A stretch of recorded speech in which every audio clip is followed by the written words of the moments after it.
Hola y bienvenidos a esta nueva exploración detallada. Hoy nos sumergimos en un estándar clave para muchas industrias, el código API 570, específicamente su quinta edición, la de febrero de 2024. Saludos. Un documento fundamental, sí señor. Es, digamos, el pan de cada día en muchas plantas. Se enfoca en la inspección, clasificación, reparación y alteración de sistemas de tuberías que ya están, que están en servicio. Exacto, tuberías operando día a día. Y aunque técnicamente API lo llama voluntario, Pues en la práctica termina siendo obligatorio, ¿no? O porque lo citan regulaciones del gobierno, o porque lo exigen las aseguradoras, los clientes.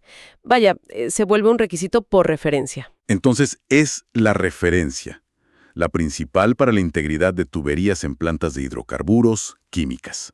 Es crucial entender que no es un simple checklist. Aplicar API 570 requiere juicio ingenieril, experiencia, hay que interpretar, hay que adaptar y algo importantísimo, nunca anula una ley local, estatal o federal. Nunca. La ley siempre prevalece. Siempre la ley primero. Siempre. A menos que, y este es el matiz, que API 570 sea más estricto en algún punto. Ahí sí aplica el criterio más riguroso, el de API. Entendido. Nuestro objetivo hoy es, destilar la esencia de este documento, facilitar la comprensión de sus puntos más relevantes, para quienes trabajan con él en planta, ya sean técnicos o ingenieros. Me parece una excelente meta. Vamos a ello. Perfecto. Para empezar, pongamos límites. ¿A qué tipo de tuberías aplica exactamente este código? O sea, ¿qué entra y qué queda fuera? Fundamentalmente, cubre sistemas de tuberías metálicas y también sus dispositivos de alivio de presión asociados, los PRDs, ¿no? Pero siempre que estén en servicio. Activos. Exacto. El foco está en procesos de hidrocarburos y químicos. Piensa en líneas de catalizador, hidrógeno, gas natural, sistemas de antorcha, aguas agrias, fluidos peligrosos, criogénicos y también gases a alta presión, digamos por encima de los 150 psig. Procesos críticos mayormente. ¿Hay excepciones o servicios donde es, digamos, opcional? Sí. La sección 1.2.2 lista servicios donde su aplicación es opcional. Por ejemplo, agua de servicio, vapor, condensado y tuberías de muy bajo riesgo, las que ASME B31.3 clasifica como categoría D. Bajo riesgo, claro. Y también aclara exclusiones importantes. No cubre tuberías que están abandonadas en sitio, las abandoned in place. Esas quedan fuera. ¿Qué pasa con las que están paradas pero se piensan volver a usar? ¿Esas sí entran? Esas sí, las que están temporalmente fuera de servicio, pero preservadas, las que llamamos mothballs, esas sí están bajo el paraguas de API 570. Ok, ahora, lo que definitivamente no cubre es la inspección durante la fabricación nueva. Eso es tema de otro estándar, del API 588. Bien, queda claro el alcance. Metálicas, en servicio o preservadas, procesos críticos en su mayoría, con algunas opcionales y sin cubrir la fabricación. Ahora, mencionaste que no anula leyes, pero ¿cómo interactúa con otros conceptos modernos de integridad? FFS, RBI. Muy buena pregunta. Porque API 570 no opera en el vacío, ¿eh? Reconoce e integra explícitamente metodologías clave. Por un lado, la aptitud para el servicio, o FFS, Fitness for Service. Esto se basa en la norma API 579-1 o ASME FFS1. ¿Y qué nos permite hacer ese FFS? ¿Para qué sirve? Pues mira, nos dan las herramientas ingenieriles para evaluar defectos que encontramos durante el servicio. Hablamos de corrosión, grietas, abolladuras y determinar si la tubería, a pesar de ese daño, sigue siendo segura para operar. Quizá bajo ciertas condiciones, claro. Es un análisis a fondo. O sea, permite tomar decisiones basadas en la condición real, no solo en reglas generales de esto sí, esto no. Exacto. Y por otro lado, integra también la inspección basada en riesgo, o RBI, Risk Based Inspection, que se guía por API 580 y 581. ¿Y el RBI qué aporta? El RBI permite optimizar toda la estrategia de inspección.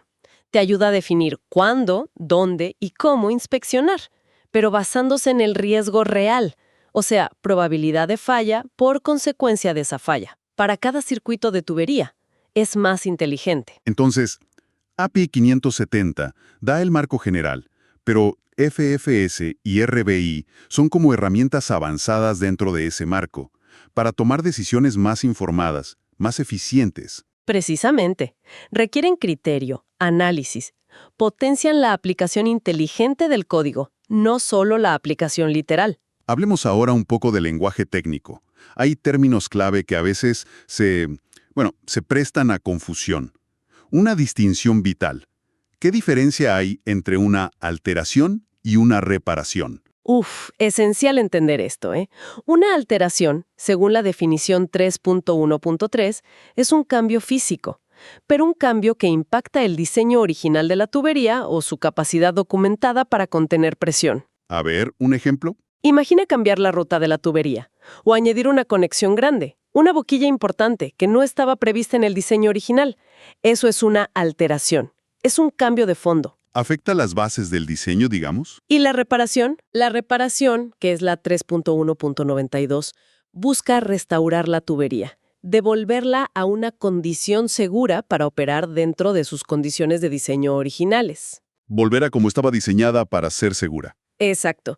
Es devolverla a su estado seguro previsto. Por ejemplo, soldar un defecto, reemplazar un codo idéntico por otro idéntico. Y ojo, puede ser temporal, quizás hasta la próxima parada de planta, o puede ser permanente si restaura la integridad a largo plazo. Alteración cambia el diseño base, reparación lo restaura. Clarísimo. Otro concepto que se ve por todos lados. Las CMLs, Condition Monitoring Locations. ¿Qué son y por qué reemplazaron a los antiguos TMLs? Buena pregunta. Las CMLs son básicamente puntos o áreas designadas donde vamos a hacer exámenes periódicos.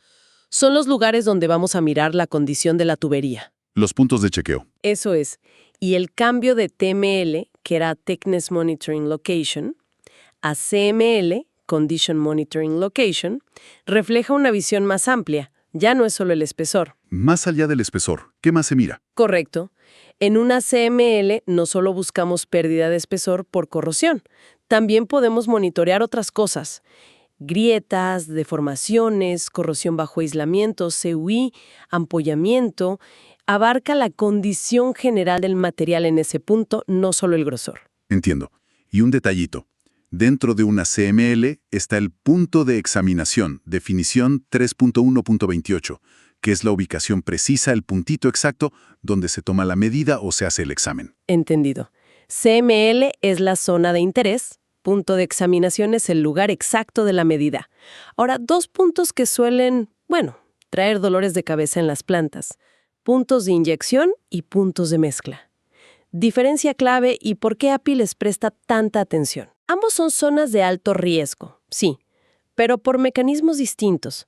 Un punto de inyección es donde metemos una cantidad generalmente pequeña de un fluido secundario al flujo principal. Puede ser un inhibidor de corrosión, un químico, agua de lavado. Algo que añadimos al proceso. Exacto. Y el riesgo principal ahí es corrosión o erosión muy localizada, justo en la entrada o un poquito aguas abajo. ¿Por qué? Por la alta concentración inicial del fluido inyectado antes de que se mezcle y diluya bien. Es un ataque concentrado y a veces muy rápido. Ataque localizado y veloz. Comprendido. ¿Y el punto de mezcla? Un punto de mezcla 3.1.65 es diferente. Es donde se unen dos corrientes de proceso distintas. Pueden tener diferente composición, diferente temperatura, incluso diferente fase, líquido y gas, por ejemplo. Dos flujos que se encuentran. Eso es.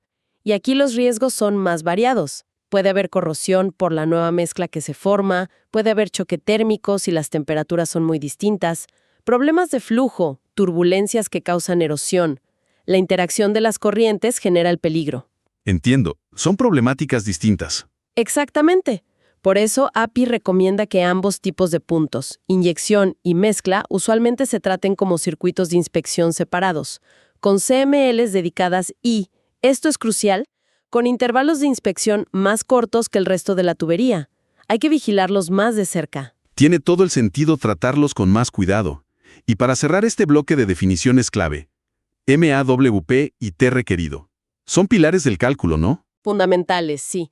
La MAUP, Maximum Allowable Working Pressure, 3.161, es la máxima presión interna, presión manométrica, a la que puede operar la tubería de forma segura a una temperatura específica, y se calcula usando el espesor mínimo actual medido en la tubería.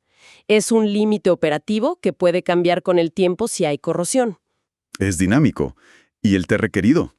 El T requerido, T required, 3.164, es distinto. Es el espesor estructural mínimo que necesita la tubería, calculado por diseño, para soportar todas las cargas, presión, peso, viento, etc., usando las tensiones admisibles del material. Y muy importante, no incluye el sobreespesor por corrosión, corrosion allowance, ni las tolerancias de fabricación. Es el hueso estructural, digamos.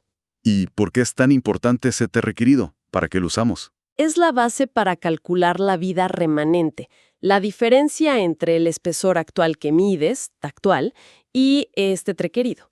Esa diferencia es el metal que todavía tenemos disponible para que se corroa, antes de que se comprometa la integridad estructural. La fórmula básica de vida remanente, RL, es RL igual a tactual, T requerido, dividido por la tasa de corrosión. Perfecto. Base para saber cuánto tiempo nos queda. Ahora, saliendo de definiciones, la sección 4 de API 570 insiste mucho en las responsabilidades, sobre todo en las del propietario u operador de la planta. ¿Cómo podríamos resumir las claves de ese sistema de gestión de integridad que deben implementar? Es bastante extenso, ¿no? Sí lo es, y la responsabilidad final recae en ellos, es indelegable. El propietario o operador debe tener un sistema documentado, un programa formal. Podríamos agrupar las responsabilidades clave en, digamos, grandes bloques para simplificar. A ver. Primero, organización y control de calidad.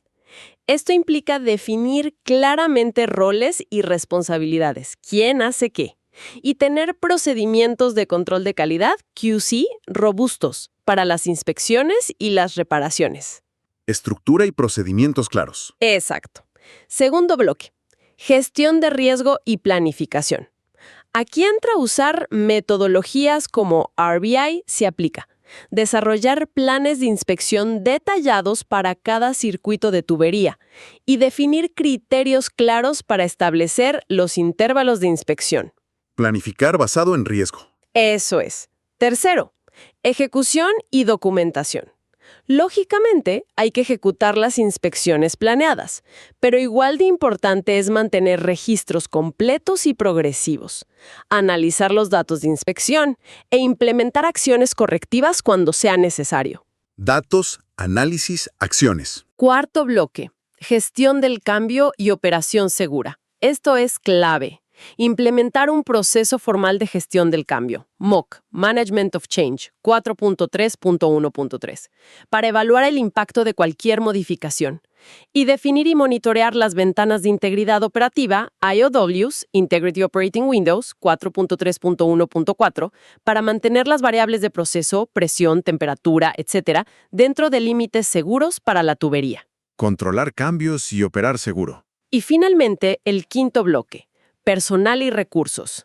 Asegurar que todo el personal involucrado esté adecuadamente entrenado y calificado. Hablamos de inspectores, personal de N&D, soldadores, también controlar la calidad de los materiales y los contratistas que trabajan en las tuberías. Es un enfoque muy completo, sistémico.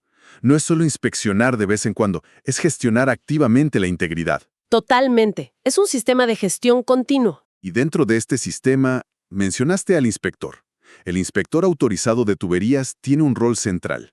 ¿Cuáles dirías que son sus funciones clave? El inspector autorizado, que debe estar certificado según API 570, es como el garante del cumplimiento del código en la práctica 4.3.3.2.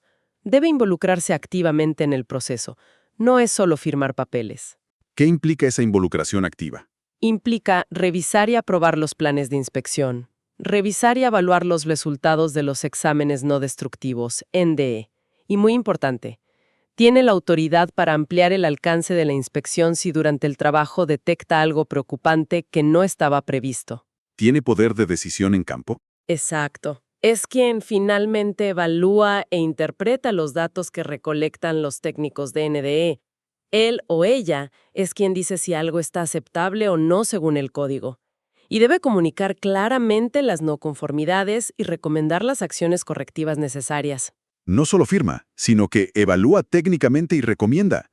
Requiere bastante conocimiento, imagino. Muchísimo. No solo de API 570. Necesita conocer normas relacionadas como API 571 sobre mecanismos de daño, 574 sobre prácticas de inspección, 577 sobre soldadura, 579 sobre aptitud para el servicio, 580 sobre RBI. Es un rol muy demandante técnicamente. Entendido el rol del inspector. Ahora sí, entremos de lleno en la práctica. Sección 5. Prácticas de inspección. ¿Cómo se aborda la planificación de una inspección según API 570? Bueno, la planificación es la base de todo. Arranca con entender bien el sistema que vas a inspeccionar. Y lo primero es dividir la planta o la unidad en sistemas. Y luego, dentro de cada sistema, en circuitos de inspección. Circuitos. ¿Qué son exactamente? Son secciones de tubería que tienen condiciones de operación y, por lo tanto, mecanismos de daño esperados similares. Agrupar por circuitos permite enfocar mejor el esfuerzo de inspección. No tratas toda una línea kilométrica igual si tiene partes con diferente temperatura o corrosividad. Agrupar por riesgo similar. Lógico. Exacto. Una vez definidos los circuitos, se desarrolla un plan de inspección específico para cada uno. 5.1.2. Este plan lo suele hacer el inspector o un ingeniero, a veces consultando a un especialista en corrosión. ¿Y qué debe incluir ese plan de inspección? Debe considerar muchas cosas. Los mecanismos de daño más probables, para eso sirve API 571, las tasas de daño esperadas o históricas, el riesgo, probabilidad y consecuencia, el historial de inspecciones previas, si hubo modificaciones, MOCs, los resultados de RBI si se usó. Toda la información relevante. Toda.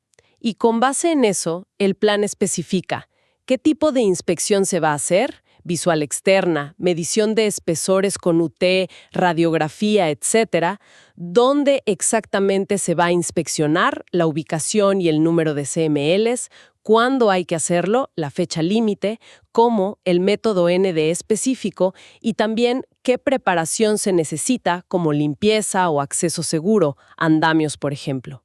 Un plan de acción detallado por cada circuito. Muy bien. ¿Y cómo se decide dónde poner esas CMLs estratégicamente? No se pueden medir todos los puntos, ¿verdad? Imposible. La clave es ubicarlas, esto está en 5.6.2, donde la probabilidad de que ocurra daño significativo o que el daño avance rápido sea mayor. ¿Dónde buscarías tú, por ejemplo? Buscaría en zonas donde se espera alta corrosión o corrosión muy localizada, también en áreas susceptibles a CUI, corrosión bajo aislamiento. Zonas con potencial de erosión como codos o reducciones.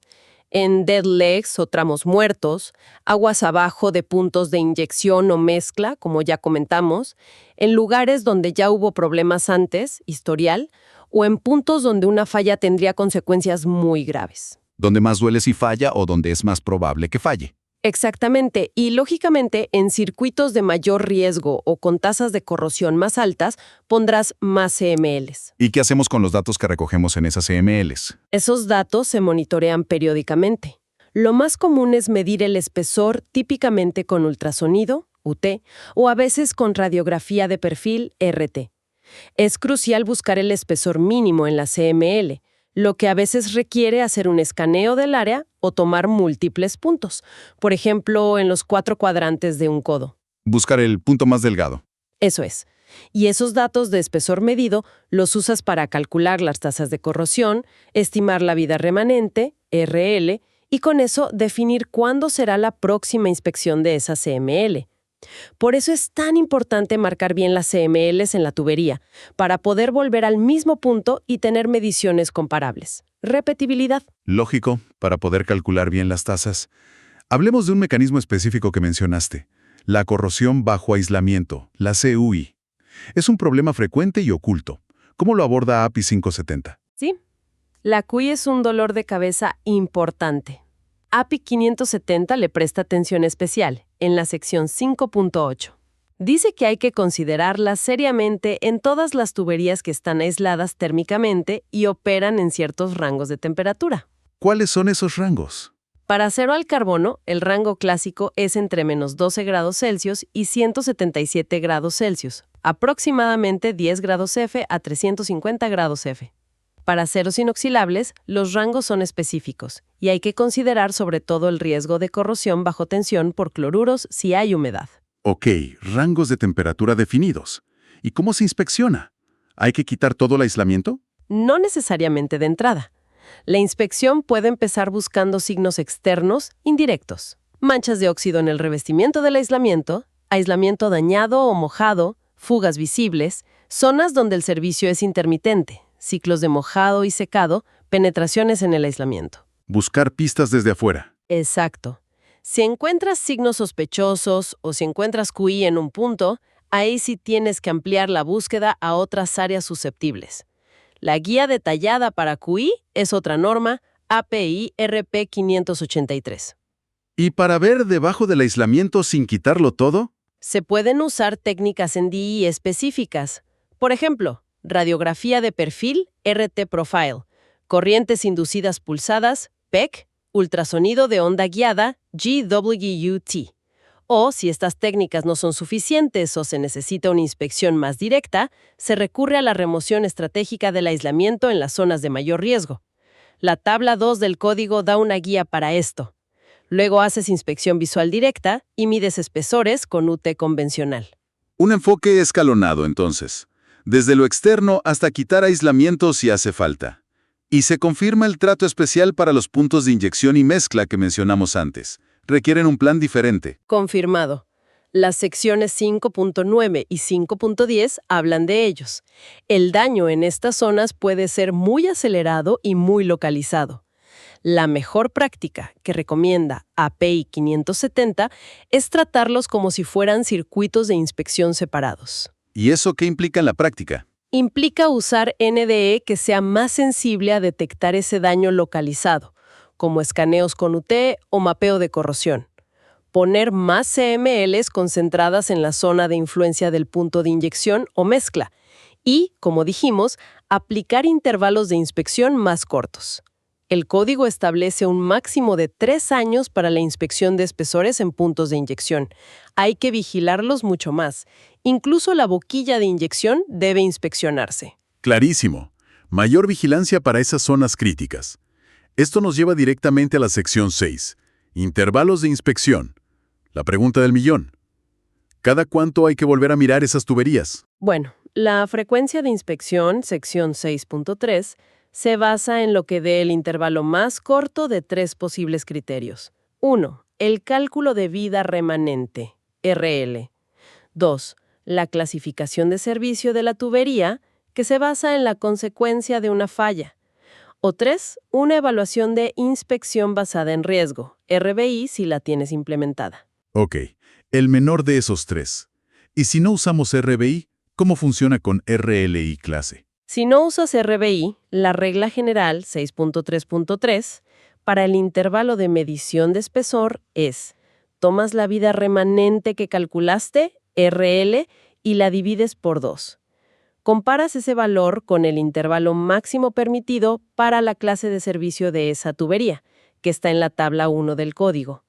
El intervalo de inspección será el valor menor de los dos. La mitad de la vida remanente o el máximo de la tabla, lo que sea más corto. Exacto. ¿Y cuáles son esos intervalos máximos de la tabla 1 según la clase? Para tener una idea. La tabla 1 da máximos para medición de espesor. Para clase 1, que es la de más alto riesgo, el máximo son 5 años. Para clase 2 y clase 3, el máximo son 10 años. Y para clase 4, muy bajo riesgo, la medición de espesor es opcional según API 570. 5, 10, 10, opcional. Eso para espesor. La misma tabla da máximos para la inspección visual externa, que son 5 años para clases 1, 2 y 3 y 10 años para clase 4. Y recuerda lo que dijimos de los puntos de inyección. Su intervalo máximo para espesor es de 3 años, independientemente de la clase. 3 años para inyección, anotado. ¿Y hay alguna regla especial si la vida remanente calculada es muy corta? Sí. Si la vida remanente RL calculada es menor a 4 años, el código permite que el intervalo de inspección sea igual a la RL, no la mitad, pero con un tope máximo absoluto de 2 años. O sea, si te quedan 3 años de vida, vuelves en 2. Si te quedan 1.5 años, vuelves en 1.5. Nunca más de 2 años si la RL es corta. T. Máximos claros y reglas para RL corta e inyección. Mencionaste las clases de servicio. ¿Cómo se definen esas clases? 6.3.4. ¿Qué hace que una tubería sea clase 1 o clase 4? La clasificación se basa enteramente en la consecuencia potencial de una fuga de esa tubería. En el peligro del fluido y dónde está. Exacto. Clase 1 es la de muy alta consecuencia. Piensa en fluidos muy inflamables que pueden autorrefrigerarse o vaporizarse muy rápido si fugan, como etileno, propileno, también H2S concentrado, más del 3%, químicos muy peligrosos como ácido clorhídrico o fluorhídrico anhidros, tuberías que pasan sobre vías públicas o fuentes de agua importantes, o que operan sobre la temperatura de autoignición del fluido. Lo peor de lo peor si falla. Básicamente. Clase 2 es donde cae la mayoría de las tuberías de proceso dentro de una unidad. Hidrocarburos que no son clase 1, pero igual son inflamables o tóxicos como gasolina, diésel, H2, gas combustible. Ácidos o cáusticos fuertes dentro de la unidad. El grueso del proceso. Correcto. Clase 3 tiene un riesgo menor que la clase 2. Aquí entran inflamables menos volátiles, como destilados pesados, aceites lubricantes, tuberías en áreas remotas de la planta, líneas de producto final, líneas en parques de tanques, tank farms o fuera de las unidades principales, off-sites. Menor volatilidad o ubicación menos crítica. Y finalmente, clase 4. Son servicios no inflamables y no tóxicos. Vapor, aire de planta, nitrógeno, agua de servicio, aceite lubricante. Básicamente lo que ASME B31.3 llama categoría D de servicio. Para estas, como dijimos, la inspección de espesor es opcional según AP 570. Entendido. La clase depende del peligro del fluido y su ubicación. Muy claro. Bueno, ya inspeccionamos según el plan, tenemos datos de las CMLs. Ahora viene la sección 7. ¿Cómo evaluamos esos datos y qué hacemos con ellos? El primer paso, 7.1, es calcular la tasa de corrosión. Comparas la medición actual con mediciones anteriores. Se suele calcular una tasa a largo plazo, LT, comparando con la inicial o una muy antigua, y una a corto plazo, ST, comparando con la última inspección. ¿Y cuál se usa? Hay que comparar la LT y la ST. Si la de corto plazo es mucho mayor que la de largo plazo, es una señal de alerta. La corrosión se está acelerando. Debes usar la tasa que sea más representativa de lo que está pasando ahora y siempre ser conservador, o sea, usar la más alta si hay duda. A veces, si tienes muchos datos, puedes hacer un análisis estadístico. 7.1.3. Ok, calculamos la tasa. ¿Luego? Luego, con esa tasa y el espesor actual, tactual y el requerido, T-required, calculas la vida remanente. RL igual a tactual, T-required, tasa de corrosión. Esta RL, como vimos, te guía para establecer el próximo intervalo de inspección. ¿Y si durante la inspección encontramos daño significativo? No solo pérdida de espesor general, sino, no sé, picaduras profundas, grietas, ampollas. Ahí cambia la cosa. Si el daño encontrado es significativo, por ejemplo, el espesor está muy cerca del requerido, o encuentras grietas, ampollas, HIC, laminaciones, etc., entonces ya no basta con calcular la RL. Se requiere hacer una evaluación de aptitud para el servicio FFS según API 579-1 ASME FS1. Esto lo manda la sección 7.7. ¿El FFS que mencionamos antes? Exacto.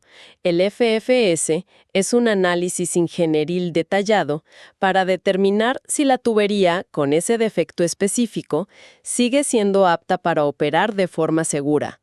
El resultado del FFS te dirá si puedes seguir operando tal cual, si necesitas aplicar restricciones, bajar la presión o temperatura, o limitar el tiempo de operación hasta reparar, o si directamente no es apta. ¿Y si el FFS dice que no es apta o si decides no hacer el FFS? ¿Cuáles son las opciones?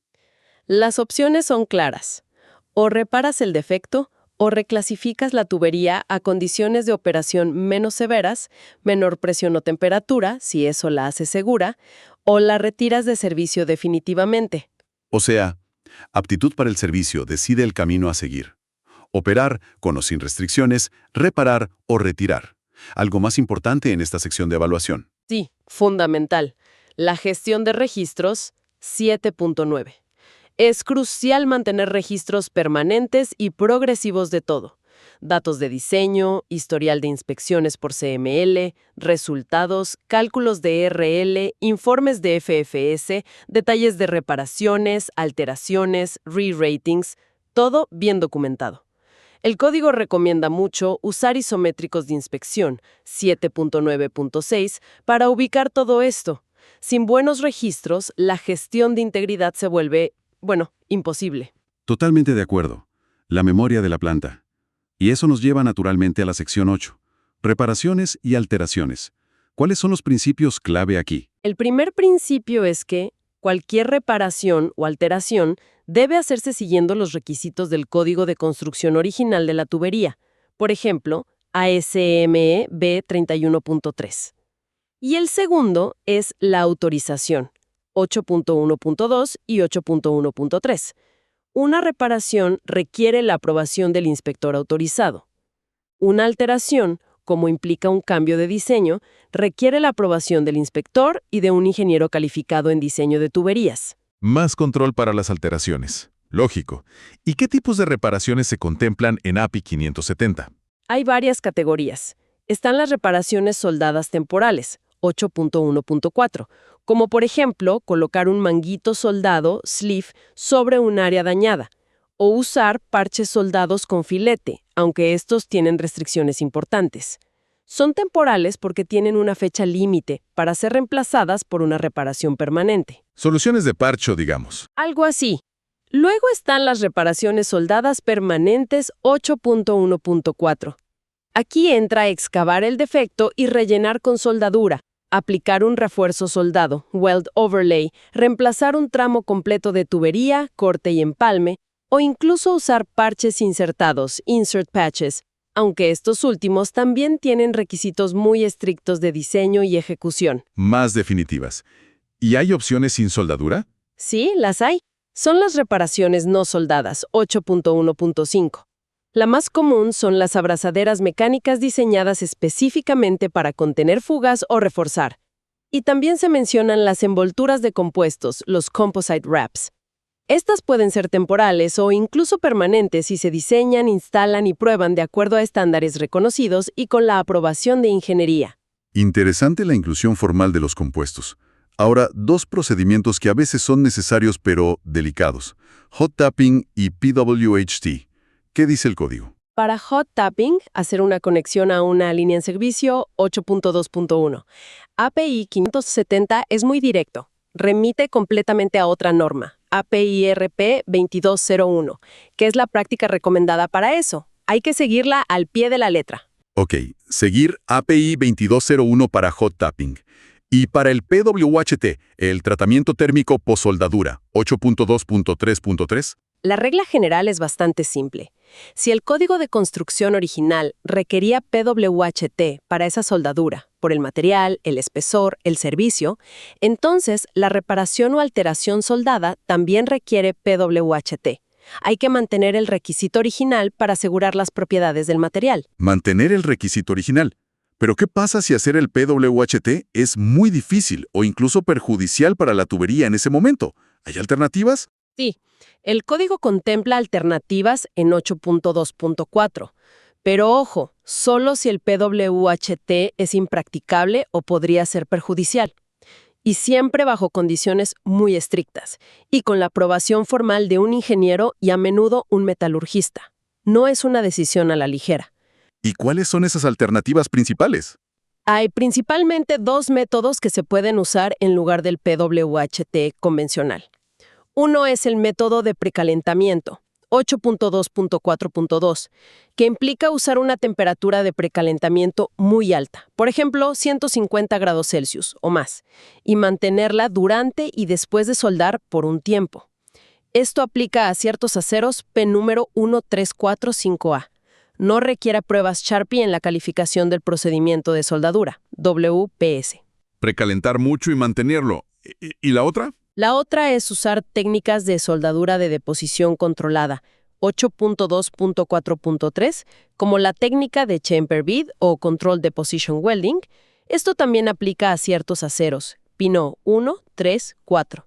La idea es controlar mucho el aporte térmico y la secuencia de los cordones de soldadura para refinar la zona afectada por el calor, SAC, sin necesidad de un PWHT completo.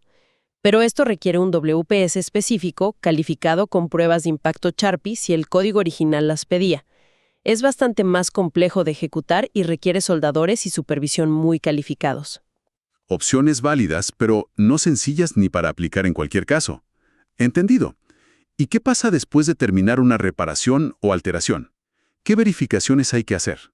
Después de una reparación o alteración soldada, generalmente se requiere hacer ensayos no destructivos, NDE, en la soldadura, 8.2.7, como radiografía o ultrasonido, para asegurar su calidad.